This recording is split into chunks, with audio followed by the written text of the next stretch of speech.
नमस्कार, मैं अशोक कुमार पांडे और स्वागत है आपका टीसीएच पर। मिडिल ईस्ट में लगातार हलचलें बढ़ रही हैं। आप लोग जानते हैं, लगातार तमाशे बढ़ रहे हैं, लगातार हलचलें बढ़ रही हैं और इन सब के बीच इजराइल से कुछ अखबारों ने एक खबर फैलानी शुरू की कि आयतुल्लाह खामनेई जो रिलीजियस हेड हैं ईरान के, वो ईरान छोड़कर रूस भाग सकते हैं।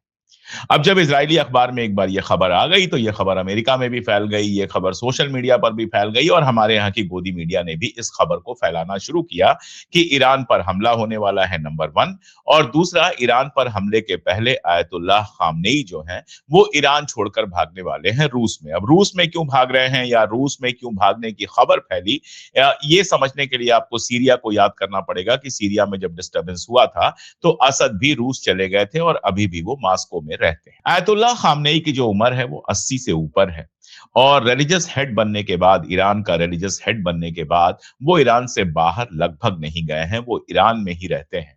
और ये सोचना कि वो खामनेई साहब जो है वो ईरान छोड़कर चले जाएंगे रशिया, इजराइल के डर से, ये अपने आप में बताता है कि इजराइल के अंदर शैतानी दिमाग कितना ज्यादा काम करता है। आप सोचिए, पिछली बार 12 रोजा जंग हुई थी और उस 12 रोजा जंग के दौरान जो शुरुआत उसकी हुई थी, आपको याद होगा, मिसाइल्स चली और वहां के कई सारे आर्मी ऑफिसर्स को, वहां के कई सारे साइंटिस्ट को हलाक कर दिया गया, मार दिया गया जब वो अपने घर में सो रहे थे या अपने घर में आराम कर रहे थे। उस वक्त भी इसराइल और अमेरिका चाहते यही थी कि खामनेई को मार दें।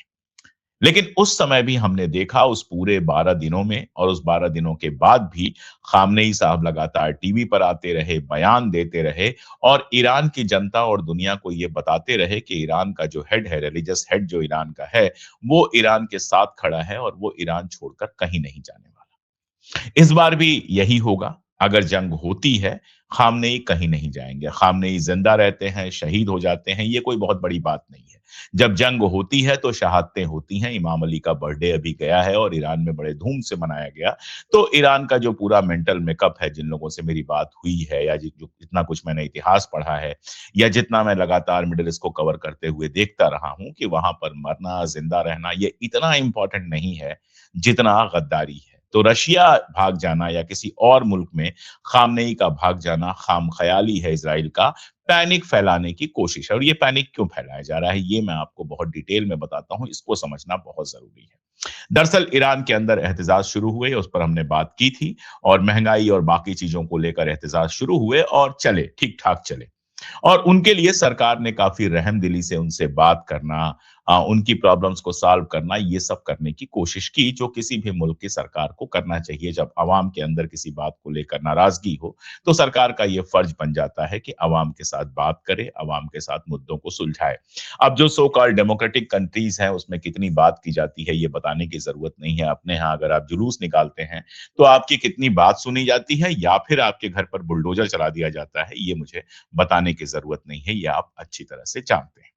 लेकिन उसके बाद अचानक हमने देखा कि ईरान में जो एहतजाज चल रहे थे उसको लेकर ट्रंप के या फिर इजराइल से जुड़े लोगों के या फिर जिसको मैं कहता हूं पश्चिम और अमेरिका की गोदी मीडिया, उसमें लगातार बयानात आने शुरू करते हैं और ट्रंप के हवाले से ये लगातार कहा जाता है कि ईरान अगर अपने यहाँ का जो विरोध प्रदर्शन चल रहा है उसको दबाने की कोशिश करेगा तो अमेरिका उसमें हस्तक्षेप करेगा। ये बयान आता है। इसी बीच में खामनेई का बयान आता है, उसको बहुत गौर से देखे जाने की जरूरत है, जिसमें वो कहते हैं कि एहतजाज करना, जायज हक के लिए आवाज उठाना, ये तो अवाम का अधिकार है। अवाम ये करे तो कहीं से कोई दिक्कत नहीं है। लेकिन हथियार चलाना, आगजनी करना, हिंसा फैलाना, ये अवाम का अधिकार नहीं है। दुनिया के किसी भी मुल्क में जो उसका आईन होता है, जो उसका संविधान होता है, उसके तहत विरोध प्रदर्शन करने की अनुमति तो होती है।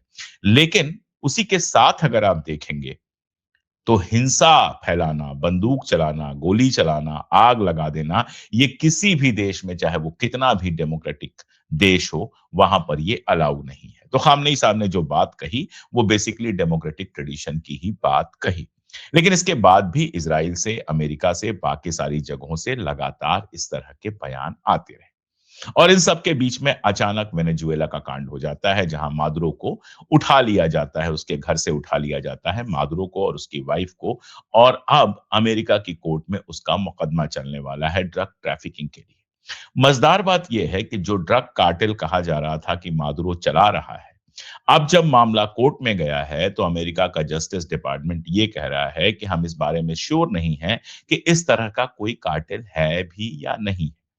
यानी मादुरो को जिस कार्टेल का हेड होने के चलते गिरफ्तार करने की बात आई, दुनिया भर के बयानात आए।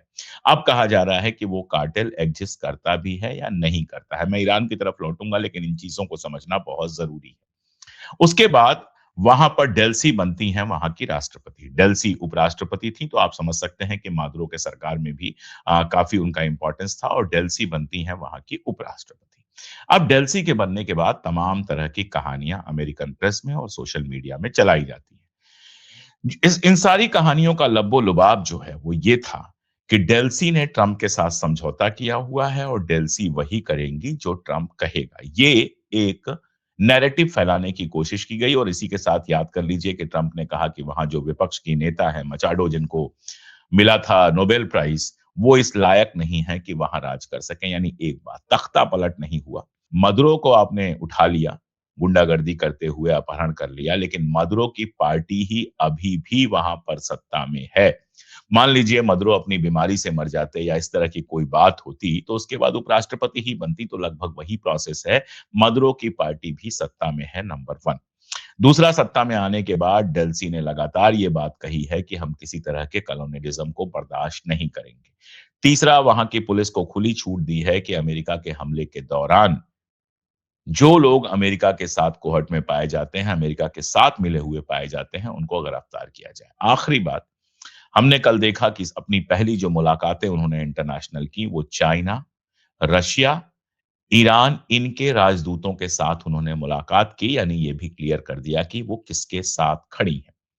इसके अलावा वेनेजुएला में लगातार विरोध प्रदर्शन हो रहे हैं, जनता लगातार सड़क पे है, और अमेरिका में भी जनता लगातार सड़क पे है। इन हमलों से पहले अमेरिका में एक सर्वे कराया गया था, और लगभग आधी जनता ने ये वोट दिया था कि मादुरो पे आक्रमण करना या फिर वेनेजुएला पे कब्जा करने की कोशिश करना गलत है। अब वेनेजुएला पे जब ये हुआ है, तो क्यूबा, कोलंबिया और भी चिली के जो राष्ट्रपति हैं वो कोई मादुरो के समर्थक नहीं है, लेकिन इन सारे लैटिन अमेरिकन कंट्रीज ने आगे आकर कहा है कि वेनेजुएला में जो कुछ हुआ है वो गलत हुआ है। अब मोदी जी की छोड़ दीजिए, मोदी जी नहीं कहेंगे, वो एक अलग मामला है। मोदी जी का तो यहाँ तक बयान एक आ गया, अमेरिका से बयान आ गया लिंडसे ग्राहम का और ट्रम्प का, कि मोदी जी तो खुश करना चाहते थे और क्या-क्या करना चाहते थे। उस पर मैं इंडिया लौटकर बहुत डिटेल में बात करूँगा। लेकिन फिलहाल ये कि लैटिन अमेरिका में अर्जेंटीना को अगर छोड़ दें, तो किसी कोई भी कंट्री ऐसी नहीं है जो अमेरिका का खुल के समर्थन कर रही है। अब वहां से आइए मिडिल ईस्ट पर। मिडिल ईस्ट में 2 मुद्दे इस समय गरमाए हुए हैं। आमतौर पर ईरान वाले मुद्दे पर बहुत बात हो रही है, लेकिन एक और मुद्दा गरमाया हुआ है सऊदी अरबिया और यूएई के बीच में। आपको पता है कि यमन में यूएई के ठिकाने जो थे, या यूएई सपोर्टेड जो वहां की मिलिशिया थी, उसके ठिकाने थे, उनको हथियार पहुंचाया जा रहा था, और सऊदी अरबिया ने उसको उसके ऊपर तीखा हमला किया था। लेकिन मिडिल ईस्ट में लग ये रहा है कि अब एक और ग्रुपिंग हो रही है। सऊदी अरबिया और टर्की करीब आते हुए नजर आ रहे हैं। कई सारे ऐसे बयान आए हैं, कई सारे ऐसी बातें हुई हैं, जिससे ऐसा लग रहा है कि सऊदी अरबिया और टर्की के बीच में एक कॉम्बिनेशन बन रहा है। और इधर यूएई से तमाम सारे ऐसे इंटेलिजेंस लीक हुए हैं, ऐसे इंटेलिजेंस सामने आए हैं, जिनसे ये पता चलता है कि यूएई तो सऊदी अरबिया के बॉर्डर के पास इज़राइल के साथ एक समझौता कर रहा है, जिससे इज़राइल के, उसका बेस बनेगा इज़राइल के, तकरीबन 800 सैनिक वहां पर इज़राइल के लगातार रहेंगे। ये तो हम लोग जानते ही हैं कि यूएई के साथ इज़राइल का बिज़नेस है, यूएई के जो किंग हैं और बाकी लोग हैं, इन लोगों ने बहुत पैसा इन्वेस्ट किया हुआ है इज़राइल के अंदर, इनके कॉमन बिज़नेस इंटरेस्ट हैं तिजारत में, ये साथ कर रहे हैं बहुत कुछ, ये सब तो हम जानते हैं। लेकिन अब इंटेलिजेंस से सामने ये आ रहा है कि सऊदी अरबिया ने ना केवल गाजा में बल्कि बाकी जगहों पर भी इजराइल की इंटेलिजेंस से हेल्प की है। और मैं एक बात और बता दूं कि ये बराबरी की हेल्प नहीं है। एक ये होता है कि यूएई और इजराइल के बीच में एक बराबरी की दोस्ती है, नहीं, ये बराबरी की दोस्ती नहीं है। अपर हैंड इजराइल का है, इसमें यूएई ने मदद की है। अब इसकी वजह क्या हो सकती है, ये आप अच्छी तरह से जानते हैं। आप समझते हैं यूएई के स्टैंड अक्सर गजा को लेकर या बाकी सारी चीजों को लेकर ड्यूबियस रहे। यहां तक कि सूडान के बारे में कहा जा रहा है कि यूएई ने वहां जो इमदाद वगैरह पहुंचाई, उस इमदाद के अंदर बहुत सारे हथियार और बाकी सारी चीज़ें भेजी गईं। मेरे पास बहुत डिटेल इस पर नॉलेज नहीं है, सोशल मीडिया पर इस तरह की बातें आई हैं, इसलिए इस पर पूरी तरह से भरोसा करना तो आसान नहीं है। लेकिन हाँ, रिसर्च करके मैं इस पर भी मटेरियल लेकर आऊँगा, मुझे भी ये शक है। तो आप ये समझिए कि यहाँ पर एक ग्रुपिंग हो रही है जिसमें सऊदी अरबिया, टर्की ये एक साथ आ रहे हैं और कहा जा रहा है कि सऊदी अरबिया जो आप कह सकते हैं मुस्लिम ब्रदरहुड, हमास इन सब के भी करीब जाने की या इन सब से भी और ज़्यादा बेहतर रिश्ते बनाने की कोशिश कर रहा है। सऊदी अरबिया के बारे में एक बात आप जानते हैं कि अभी तक उसने इज़राइल के साथ समझौता नहीं किया है और इज़राइल की सुप्रीमेसी को वो वैसे स्वीकार नहीं करता है जैसे यूएई या कुछ और मुल्क करते हैं। और ज़ाहिर तौर पे उसका अपना एक रुतबा है मिडल ईस्ट के भीतर और उस रुतबे के चलते वो अपनी पोजीशन बना के रखना चाहता है। पहले वो एंटी ईरान पोजीशन थी, अभी वो पोजीशन उतनी एंटी ईरान नहीं दिख रही है, जितनी एंटी यूएई और एंटी इज़राइल दिख रही है। तो ये एक अपने आप में नया समीकरण बन रहा है जो बेहद इम्पोर्टेंट रोल निभा सकता है फ्यूचर में। देखना होगा कि ये कहाँ तक जाता है, कैसे जाता है। ये क्लियर हो गया। एक खबर ये आई कि इज़राइल ने कान में ये खबर आई थी कि इज़राइल ने रशिया के ज़रिए ईरान को कहलवाया है कि हम कोई अटैक नहीं करने वाले हैं। अब देखिए जो इज़राइल को जानते हैं, जो इज़राइल की हिस्ट्री जानते हैं, बहुत पुरानी तो है नहीं 60-70 साल पुरानी हिस्ट्री है। तो जो इज़राइल की हिस्ट्री जानते हैं, जो इज़राइल के कारनामे जानते हैं, वो जानते हैं कि इज़राइल ठीक उलट करता है उसके जिसका वो वादा करता है। लेबनान के साथ उसने सीज़ फायर किया, वादा किया कि अब हम हमले नहीं करेंगे। लेबनान में जिन इलाकों को कब्ज़ा किया था, वो इलाके भी नहीं छोड़े और साथ में लगातार वो हिज़्बुल्लाह पर हमले करता रहा। हमास के साथ उसने समझौता किया, समझौता हुआ था कि येलो लाइन क्रॉस नहीं करेंगे, लेकिन वो येलो लाइन भी क्रॉस कर रहा है और लगातार वहाँ एक-एक करके हमले कर रहा है। अभी कल-परसों में एक हमले की खबर आई है जिसमें एक बच्चा मारा गया है। दावा ये किया गया था कि हमास का कोई वहाँ रीबिल्ड हो रहा था, वहाँ पर वो हमला कर रहा था, लेकिन दावे तो ऐसे ही होते हैं। हमले जो होते हैं आप जानते हैं कि वो जानबूझकर प्लान्ड तरीके से होते हैं।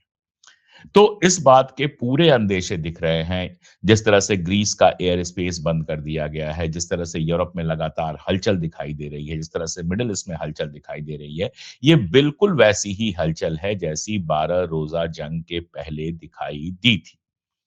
तो और आप देखिए, मदुरो पे हमला हुआ उसके ठीक पहले ट्रम्प से मिलने गया हुआ था नेतन्याहू और डेल्सी ये बात कह रही हैं, जो वहाँ की राष्ट्रपति अब बनी हैं, वो ये बात कह रही हैं कि ये ज़ायोनिस्टिक हमला था हमारे ऊपर। यानी इस हमले की असल प्लानिंग जो थी या असल इस हमले की जो ज़रूरत थी, वो इज़राइल को थी क्योंकि वेनेजुएला लगातार सपोर्ट कर रहा था पैलेस्टाइन को और लगातार एंटी इज़राइल बना हुआ था। ये आप जानते हैं वेनेजुएला के ऊपर सैंक्शन था, तो तेल किसी और को बेच नहीं सकता था, तो 90% तेल वो चाइना को बेच रहा था। चाइना ने भी बहुत हेवीली इन्वेस्ट किया हुआ है वेनेजुएला में। तो जो एक बात समझ में आती है कि चाइना ने किसी तरह का कोई हस्तक्षेप अभी तक नहीं किया, रशिया ने हस्तक्षेप नहीं किया, तो लगता है कि चाइना, रशिया और अमेरिका के बीच में दुनिया के बँटने का मामला दिखाई देता है। लेकिन साथ में कम से कम वेनेजुएला में चाइना का बहुत भारी नुकसान होगा अगर वहाँ के पूरे ऑयल बिज़नेस पर अमेरिका का कब्ज़ा हो जाए और ये चाइना के लिए नुकसानदायक होगा।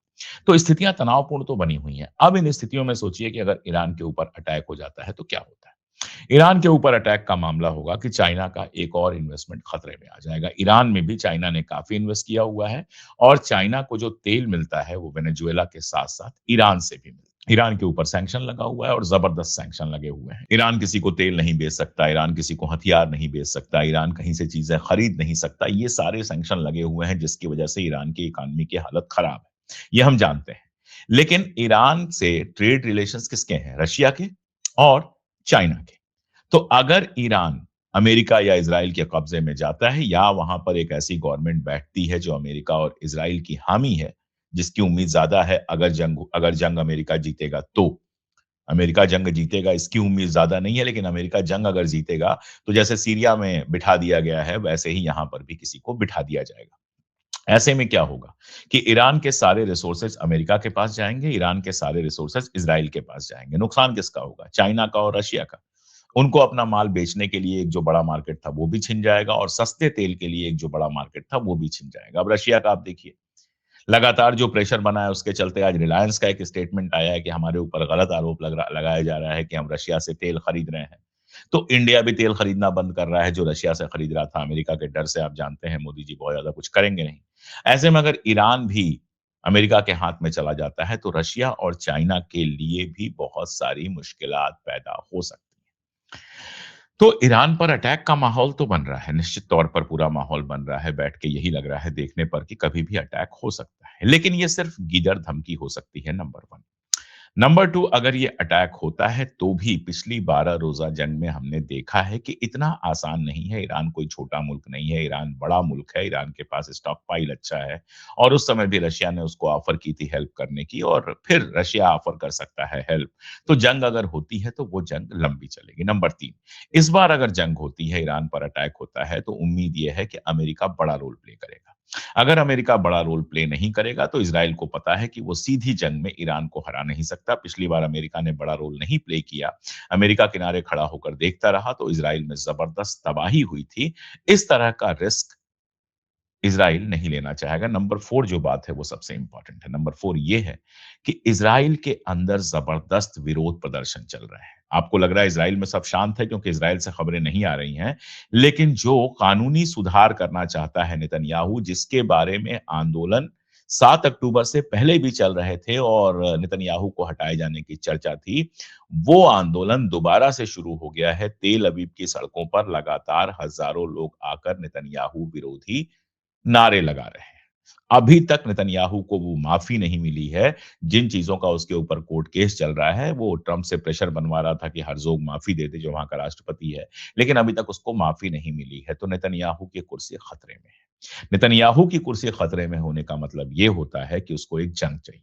जब तक वो जंग नहीं करेगा, जब तक वो किसी लड़ाई में नहीं जाएगा, उसकी कुर्सी का खतरा बना रहेगा।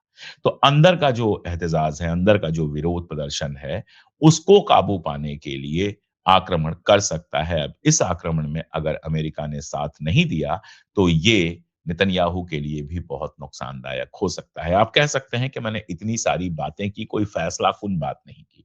फैसलाकुन बातें तभी की जा सकती हैं जब आँखें बंद हो और आप जो चाहें वो बोलें।